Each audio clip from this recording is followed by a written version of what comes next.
What is up, everybody? This is Adam. Welcome back to Fouled Out. Ladies and gentlemen, and everybody in between, it is time to talk football on the Fouled Out podcast. There are 5 weeks left until the NFL season, 5 long, excruciating weeks. Not to worry, Matt and I are here to get you guys through it with all of the football talk you guys could need. Over the course of the next 4 weeks, Matt and I will be dropping 2 podcasts a week on Tuesdays and Fridays while we preview all 8 divisions ahead of the NFL season. We're going to go through the biggest storyline of each division, our win ranges for every team in the NFL, bold predictions for the division, and who we think is going to win. At the end of those 4 weeks, when we have previewed all the divisions, we will drop the picks pod where we will round out our picks. Then we'll have a week 1 preview dropping the Thursday of the very first football game of the 2025-2026 NFL season, the Dallas Cowboys at the Philadelphia Eagles. So there's a ton of football coming your way over the next 5 weeks on this podcast. I am super excited to get into it today, starting with our preview of the NFC North, the home of Matt's favorite team, the Motor City Kitties. Sure, Matt's got a lot to say about the upcoming season. But before we get started, well, 2 things before we get started. One, the MLB trade deadline is on Thursday, July 31st. So you're getting me today, 3 days ahead of the deadline. And then on Friday after the deadline, I'm not going to spend a ton of time on what I want the Red Sox to do. I'm just going to say this. Don't trade Jared Duran. I think a successful deadline for the Red Sox is adding another somewhat power bat. I'd be really interested in Yandy Diaz, the first baseman from the Tampa Bay Rays. I'd like to add another arm to the rotation, whether that's someone bigger like Joe Ryan from the Minnesota Twins or like a back of the rotation starter who's a rental, and maybe a reliever as well. But I really, really hope that they do not trade anybody who's on the big league roster to do that. I would consider trading Christian Campbell in a Joe Ryan trade, but it's not ideal. Any prospects not named Christian Campbell or Peyton Tolley, I'm okay with parting with to improve this team. So we'll see what they do this week. We'll be back on Friday with our AFC North preview, and I'll talk a little bit about what the Red Sox ended up doing on Thursday on that podcast. Other thing before we get started, just a reminder, you can reach out to us, fouledoutsports@gmail.com. We will be doing bold predictions for each division in the NFL during these previews. Send us your bold predictions for the 25-26 season. We always love to get those. And maybe we'll read some of the better ones on the podcast. But for now, let's grab Matt and let's talk about the NFC North. First football podcast of the season, baby. Let's go.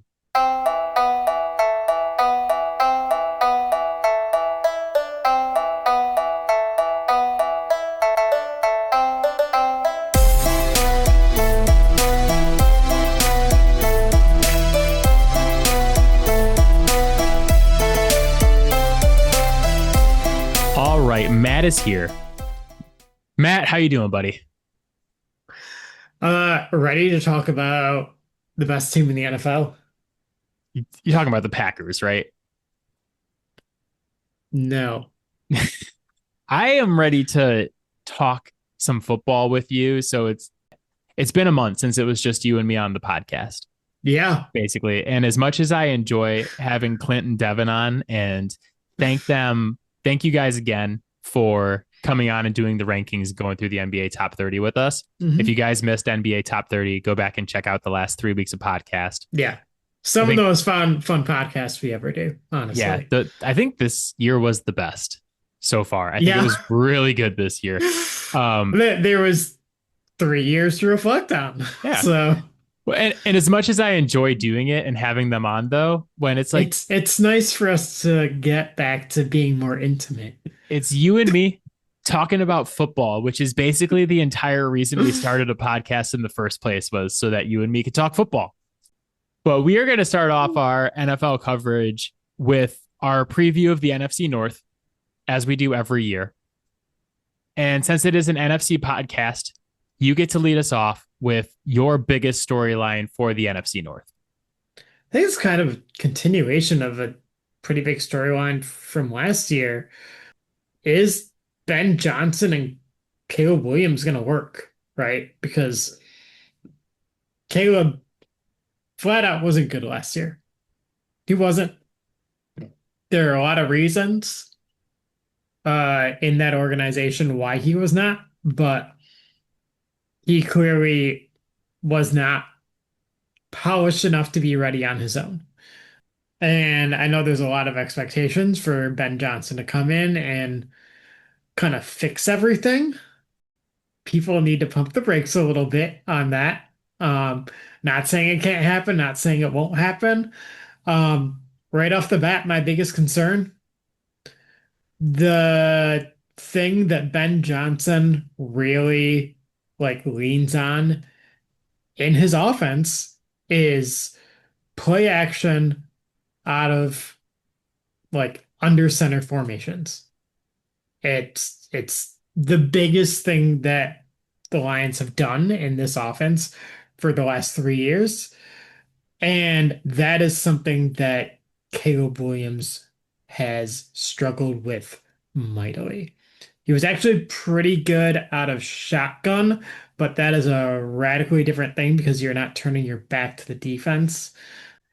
Just what I see on the field and what Ben Johnson does, it doesn't necessarily match up. So, like, what are they going to do? How are they going to make this work? Um, or like, is Ben going to be flexible enough to like ease Caleb into doing things that he likes to do? Like, there's so much that we don't know about this situation, and the clock is ticking for both of these guys. You know, it reminds me of Matt Ryan. So Matt Ryan was the same way where I think he hadn't ever taken a snap under center in his football career, Yeah, yeah, out of basically. college, yeah. Yeah, before Kyle Shanahan got to the Falcons. So even for years in the NFL, he was basically I don't know if it was that he was never under center or just that he had never run play action with his back to the defense. But Yep. when Kyle Shanahan got to Atlanta as an offensive coordinator, Matt Ryan was not accustomed to running play action the way that Ben Johnson basically wants to run play action. Hmm. And he said it was a huge adjustment, but he got it down and he went from being Matt Ryan, like being a pretty good quarterback, to being the league MVP. And the Yeah. Falcons ended up having one of the best offenses in the history of football that year. Yeah. What happened to that Falcons team, Matt? How did their season end? Um, I I can't remember anything but two numbers. I think it was 28 and 3. No, they could not have possibly been up 28-3 in a Super Bowl and lost. We still got it, baby. We still got it. We're back. Uh, We're so back to football. But yeah, so anyway, I'm not saying that that's going to happen with Caleb Williams. I'm just saying we've seen yeah. people make the adjustment in the And past, and it is a big adjustment. yes, it's a huge adjustment. I don't want this to come off as saying that I don't think that Caleb Williams can process because he clearly showed in college that he can. But it is a different speed of processing to, be under center, have the defense in front of you, turn your back to the defense, and then have to turn around and process where everyone is, what the defense is doing, and make your reads then. It's a totally different level of difficulty that, quite frankly, not every quarterback in the NFL, not even every starting quarterback in the NFL, can do at a high level. And, whatever limitations you may say that Jared Goff may have, but like that is something that Jared Goff has actually done in spades. Like he's very, very good at that. So it'll be interesting to see like how how they kind of split the difference on that because I don't think that week one Caleb's gonna walk out there and be super great at that. But if they get this to work, good fucking God, like Caleb might be making a charge for number one in QB rankings in the next few years if they can make this work. I have to tell you real quick, I'm very nervous because I was just making fun of Atlanta And I'm not joking you, the largest bird I've ever seen just landed on a telephone post outside my house. I'm pretty sure it's a falcon and it's coming for me. Yeah, I had a couple more thoughts on the Bears before we go on to my biggest storyline. Hmm. I feel like if the Bears are good this year, that all of the credit's going to go to Caleb Williams and Ben Johnson. And I'm sure a lot of the Hmm. credit needs to go there. But the thing that's going to get lost in the sauce is that the Bears did the one thing this offseason that you've been pounding the table for them for years. And they rebuilt the interior offensive line. Yeah. We'll see how good it is. But they got two new guards and a new center. So they rebuilt Yeah. the entire interior. They also drafted Ozzie Hmm. Trapillo out of Boston College as a backup tackle. They drafted another backup guard. Like they spent a lot of resources Yep. on the offensive line. And I think that's the thing that'll be lost is they'll be like, wow, like Caleb Williams and Ben Johnson really turned this around. But if the Bears are really Yeah. going to be good offensively, it's going to be because the offensive line takes a massive step Hmm. forward. The Falcon is just staring at me. It's coming in here, Matt. The only other thing I want to say about the Bears, and we'll talk about this a little bit more on win ranges too, is I just wonder if the Lions assistant coaches from last year are a little bit overrated. I did my head coach rankings, and I have Dan Campbell as the third best coach in the league for head coaches, only behind Andy Reid and Sean McVay. And I'm like, a lot of times what happens is you have these like hot shot, like offensive coordinators, and you put them into a head coaching role. And really the thing about head coaching is it's more about like culture setting and like stuff like that than it is about calling fancy offensive plays. Yeah. So will Ben Johnson have some really cool stuff dialed up for Caleb Williams? I'm sure he will. But just because he was such a good offensive coordinator does not mean he's automatically going to be a great head coach. And prepare yourself, Bears fans. They're going to use some play calls that they're literally going to make you rip out chunks of hair. Like he is a mad scientist, and with that comes the other side of the coin. Fair. My biggest storyline for the NFC North. How good is JJ McCarthy? Is one of the things I'm most interested in this year. Through 17 weeks last year, Sam Darnold had played well enough to basically force the Vikings into a really tough decision. You know, Sam Darnold was playing awesome last year. They had just drafted JJ Hmm. McCarthy in the first round, but he was out with a torn meniscus. And it was coming into this year, and it's like, oh my God, what do? You either have to like pay Sam Darnold and trade JJ McCarthy or let Sam Darnold walk, and it's going to be really hard with how amazing he was. They were 14-2 at the time. They had a game against the Lions at the end of the year to decide who was going to be the number one seed in the entire NFC. They were having a hell of a season out of nowhere. If you guys remember, a lot of us predicted the Vikings to be very bad last season because Yes. Sam Darnold was their quarterback, which is going to be relevant here in a little bit. Yeah. For reference, my win range for them last year was 2-7. Yeah, mine I think might have been lower than that. I think I had a Yeah. lower ceiling than you. But uh Sam Darnold comes out, he throws for 4,319 yards, 35 touchdowns, 12 picks, 66% completion percentage. Amazing year for him. Yeah. But those last two games against Detroit for the number one seed and then the Rams playoff game, he goes 43 for 81, 53% completion percentage for 411 yards, one TD, one pick, and gets sacked 11 times. I think had two lost fumbles as well. So he basically turned into a pumpkin, and it was bad enough for the Vikings to say, yeah, we've made our decision. You can leave. And we're going to go with JJ McCarthy. As you all may know, I was not a very big fan of JJ McCarthy coming out of college. We don't have to rehash the whole thing, but the fact that they were comfortable enough to move on from Darnold, I know the last two games were really bad, but the body of work the rest of the season was so good, and the rest of the team loved him so much. Hmm. The fact that they were willing to move on from Darnold makes me think that JJ McCarthy will, in fact, be good. He's coming into the hands down the best situation for any quarterback to walk into in the NFL. Right? Kevin O'Connell, absolutely incredible with quarterbacks. You have the best pass catching room in the NFL. You have, well, at least up there with the Bengals, right? Yeah. You have a good offensive line. You're going to have a fantastic scheme to play in.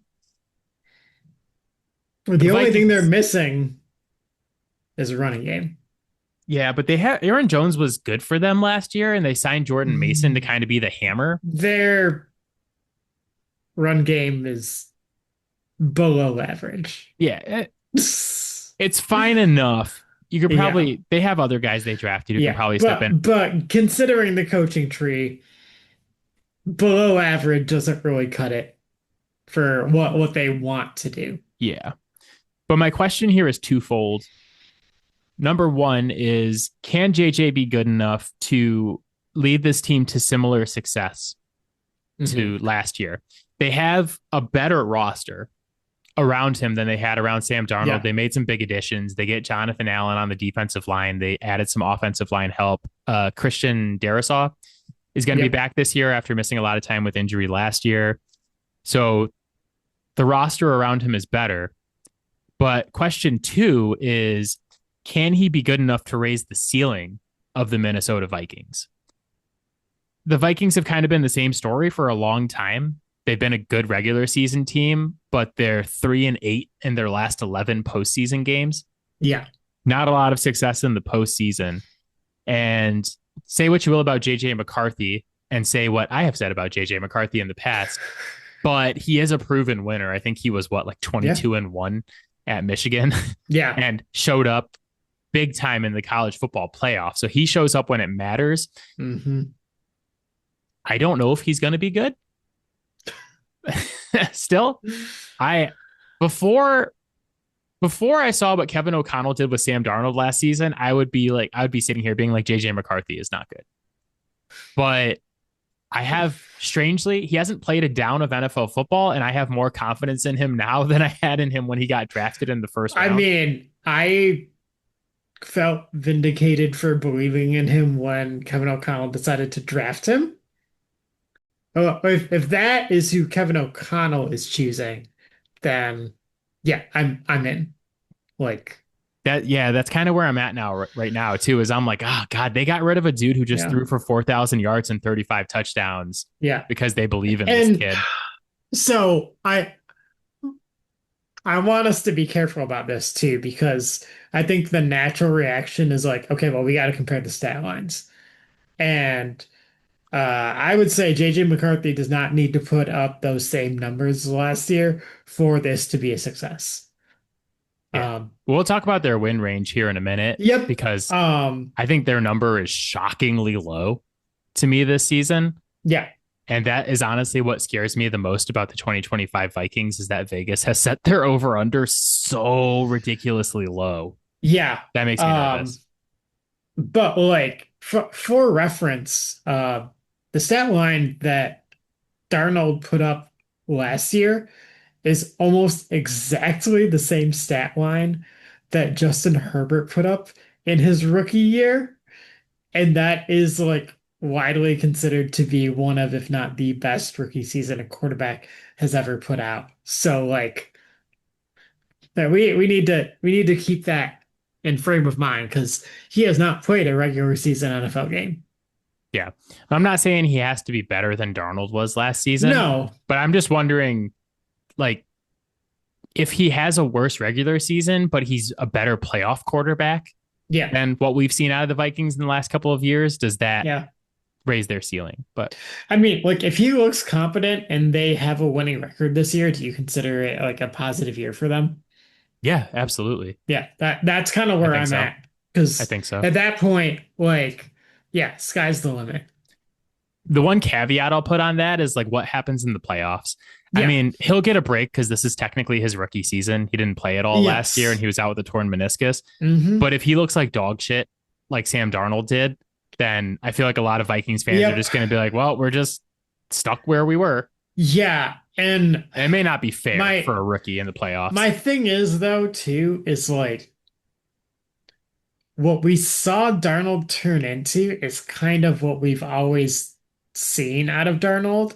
Those of us that weren't into Darnold coming out of college knew that he was kind of turnover prone. Like, I literally watched him throw two interceptions against Western Michigan, knowing that Western Michigan had a very bad defense because they've had a very bad defense literally the entire time that I have been watching Western Michigan football, Yeah, that's which just is longer than I care to admit. if you don't like that, you don't like Western Michigan football. I can Yeah. tell you that.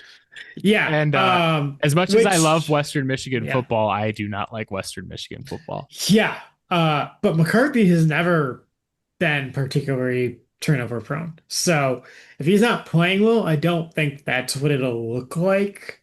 But yeah, I feel like it'll be like Alex Smithy, you know? Yeah. So let's talk about where we expect these four teams to end up this season. Win ranges starting with the Chicago Bears. What do you got? 6 to 10. Look, if It's going to be that type of year again. Just put it out there. yeah, like I don't see them ending up on the high side. I don't.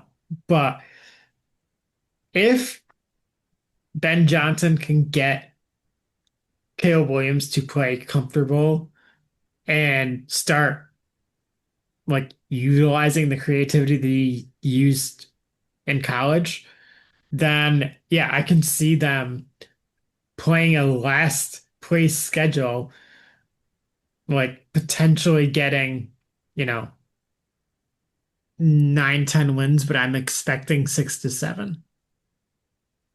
My win range was 7 to 10. That's why I was saying it's just going to be Yep. that type of year because Yeah. we didn't talk about this ahead of time, but I fully No. feel like Matt and I are just going to be in lockstep for a lot of these picks this year. I'm a little bit more bullish on them than you are because I think they're going to be in that like 8 to 9 range is kind of where I see them. I still believe in the Yeah. talent of Caleb Williams, right? Like Yeah. he was a super hyped up prospect for a reason. And I look at what he had to deal with as far as a coaching staff and an offensive line last year, and then what he has for a coaching staff and an offensive line this year. And I don't know how good of a head coach Ben Johnson's going to be. I know he's a Mhm. hell of a lot better than what they had there last year. Oh, absolutely. So just the Yeah. the upgrade from shit to at least competent, Yeah. I'm good with.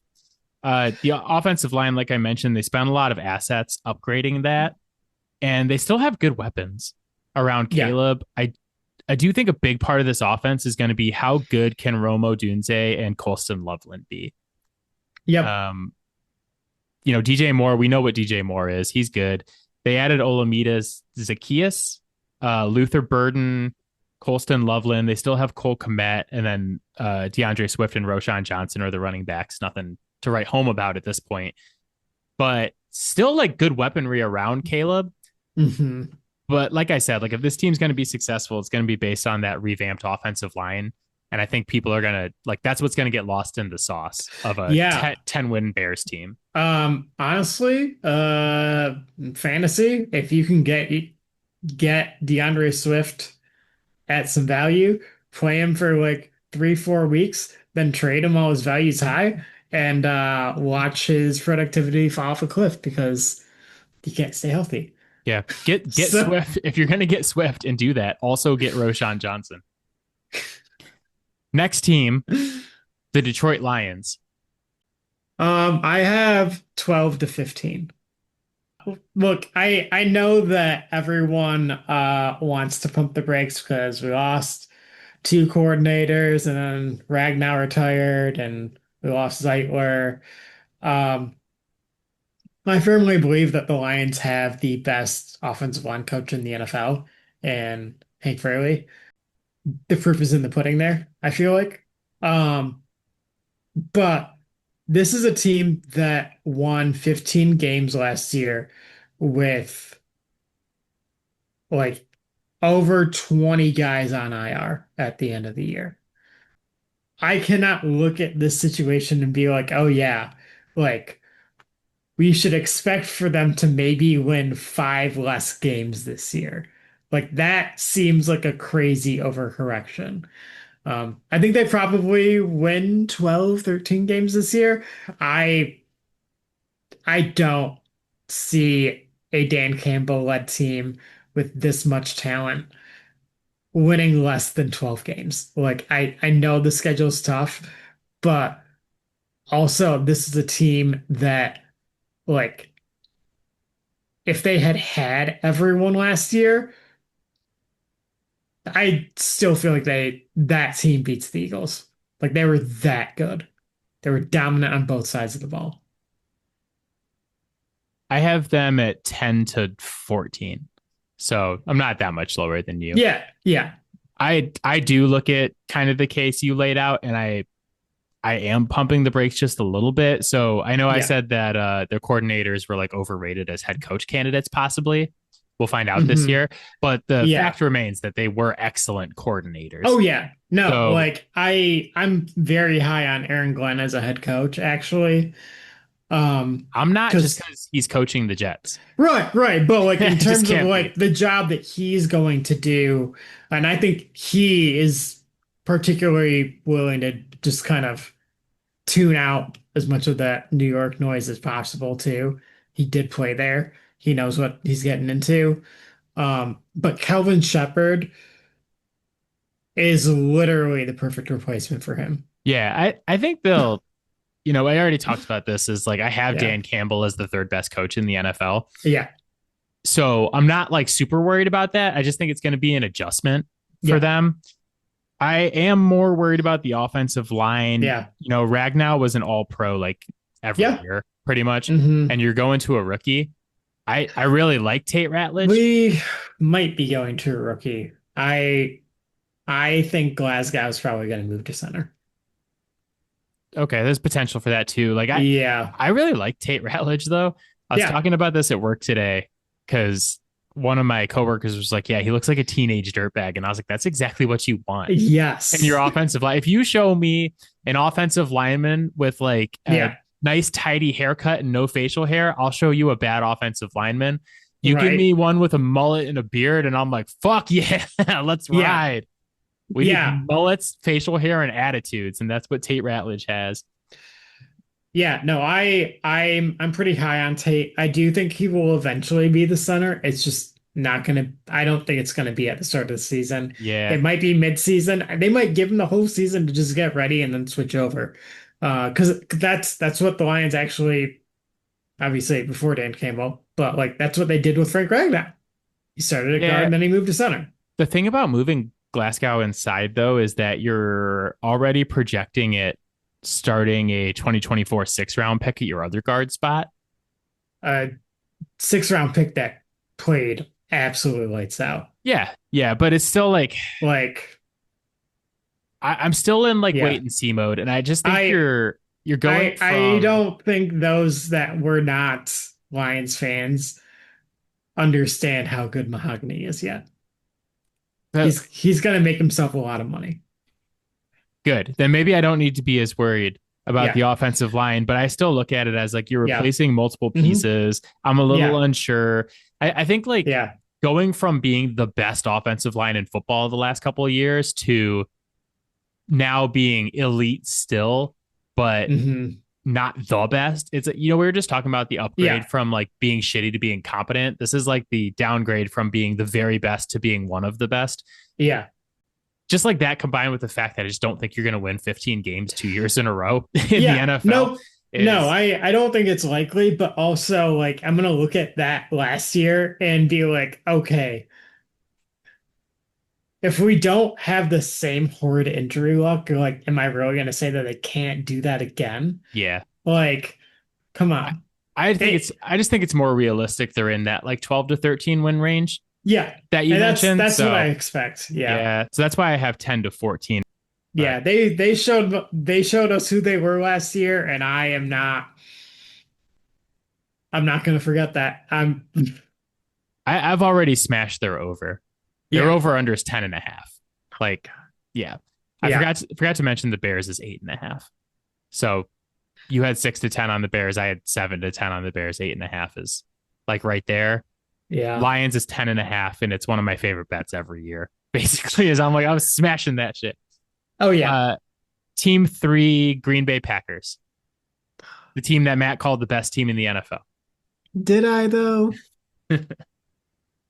So I think this is probably one that we're gonna overlap a little less. I have them 8 to 10. No, we're gonna overlap. So Run from it. Try to oh avoid my it. God. Destiny comes either way. Yeah. It's not a secret that I'm not a Jordan Love fan. I will acknowledge that he is a quarterback in the NFL and nothing more. But I have some real concerns about their defense as well. So um unless Rashawn Gary has a real resurgence, like I I don't know that that defense is gonna look too good this year. I had them 7 to 11.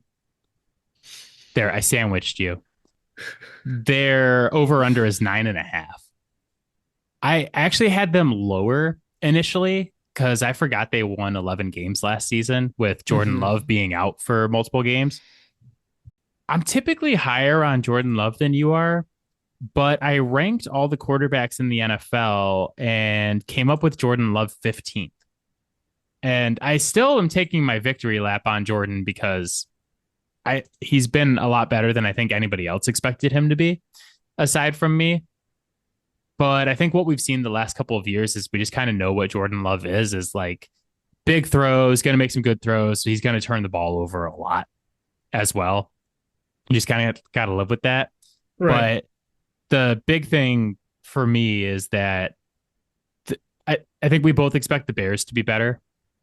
We'll talk about the Vikings in a minute, but I don't expect the Vikings drop off to be this like massive fall off the face of the earth. And the Lions are still going to be really good. Someone has to be the punching bag in the division. It was the Bears last year. If the Bears are going to win like 3 more games than last year, it could bring the Packers a little bit down towards their level. I really like the addition of Matthew Golden to the offense, but I still, he's a my guy, but I still project him as like a number Okay. two in the So yeah. NFL. So now you So just have like 4 number 2s. my that Twos and yeah, that's threes. my thing is like okay, Mina Kimes calls it the army of twos. And like it's just like, yeah, like yeah, I look at this roster and it's like, okay, you have McKinney and Josh Jacobs, and like where's the other talent that is exemplary? Right? Like where's the talent that's like going to make like the huge play that's really going to change things for this team? And the only other guy on this roster that has a chance of doing that is Rashawn Gary.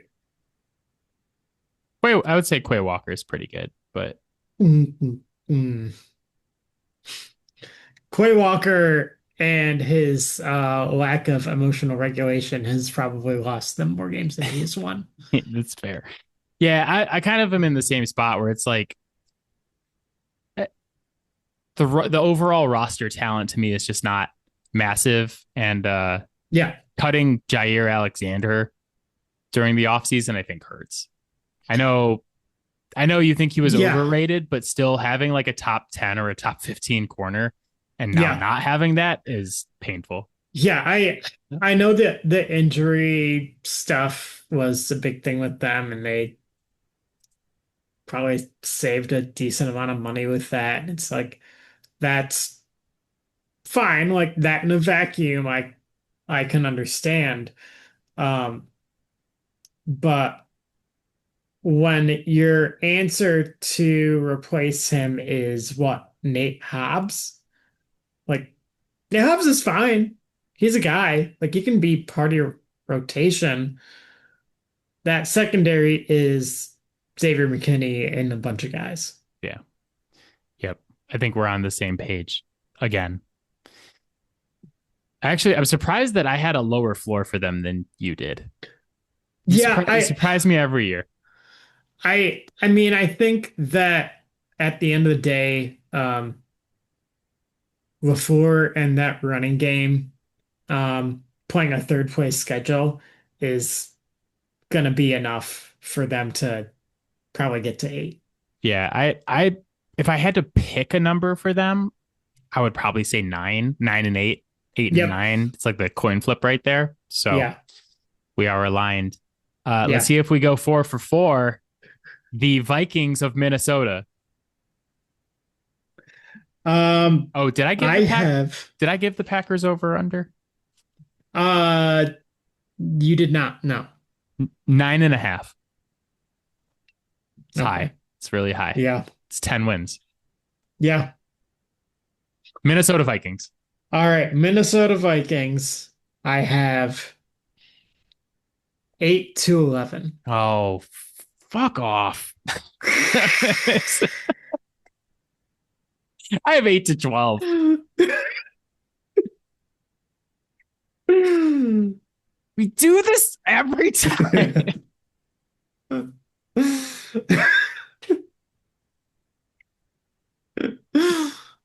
It's talent. It's really amazing that over the course of how many years have we been doing this? Five, Yeah. six, 6 years, 5 years? It Yeah. was whenever Tampa Bay beat the Chiefs in the Super Bowl. That was our first episode, was the preview of that Super Bowl. This is Going what on happens. 5. This is what happens. And how long have we been friends, Matt? Like 20 years? Yeah. 20, 21 years, something like that. This is what happens, people. This is what happens when you're as close as we are for 20 years. Why do you have the same win range for the Minnesota Vikings, Matt? I had one game higher. I have 8-12, but Yeah. I mean, you already talked about the the receiving core that they have, the improved offensive line, or not necessarily improved, but now healthy offensive line. Um, they they added some guys on defense. I so like I think there's a really nice floor built in there, and just looking back at who JJ McCarthy was in college, he is the ultimate team quarterback. He is not out there to get his own stats. He is making the right play at the right time, not worrying about how many throws he's getting, how many yards he gets, how many touchdowns he gets. Like he is going to get the ball to who the ball is supposed to go to in this offense. That it might be a little bit touch and go, obviously, because never played a regular season game, but like I have a hard time seeing this offense not scoring a reasonable amount of points. Like we're not, we're not going to be putting up like 18 points per game, right? I think this is going to be an offense that can score because it's kind of hard to not score with those weapons. Um, and I think the defense will be solid against most teams. And the moment that Brian Flores goes up against a team with a quarterback that can make pre-snap reads and understands how to respond to his blitzes, they're cooked. yeah, that's the story of Brian Flores' life. Yeah. I'm going to skip ahead a segment and give you my bold prediction because it's relevant here.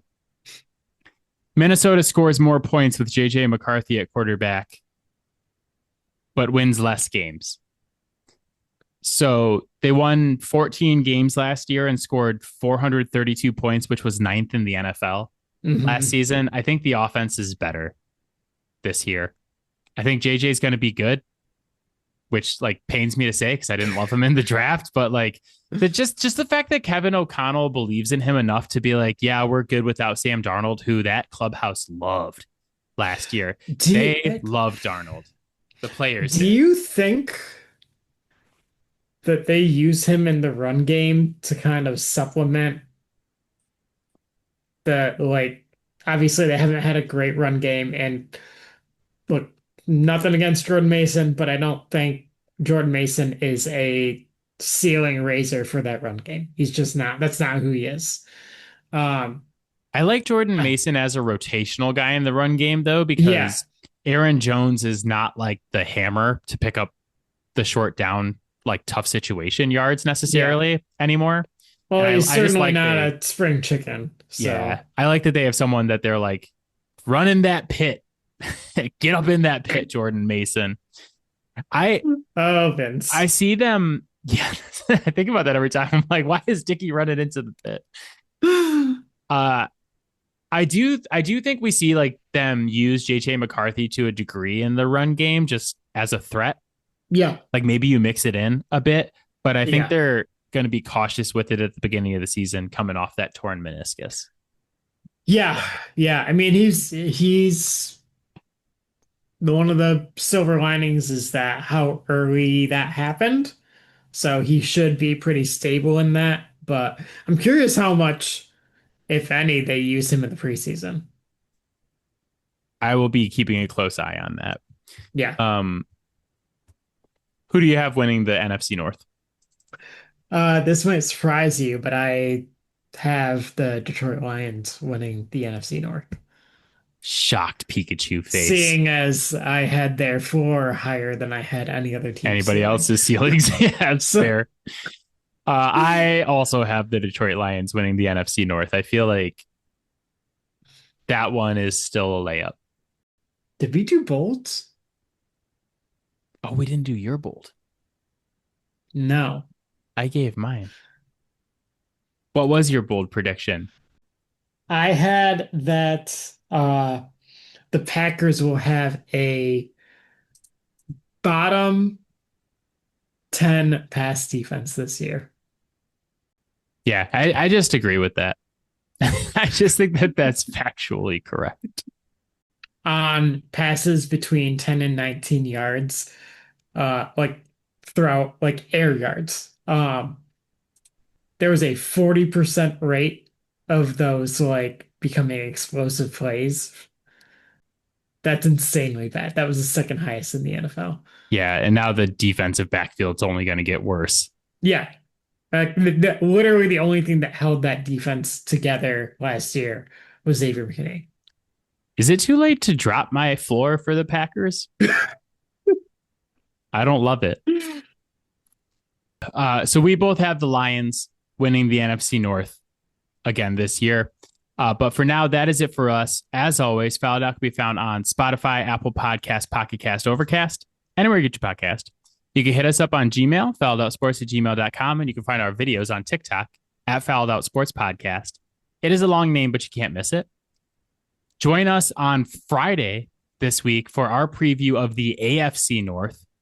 I'm sure another division where we will be aligned on all 4 win ranges.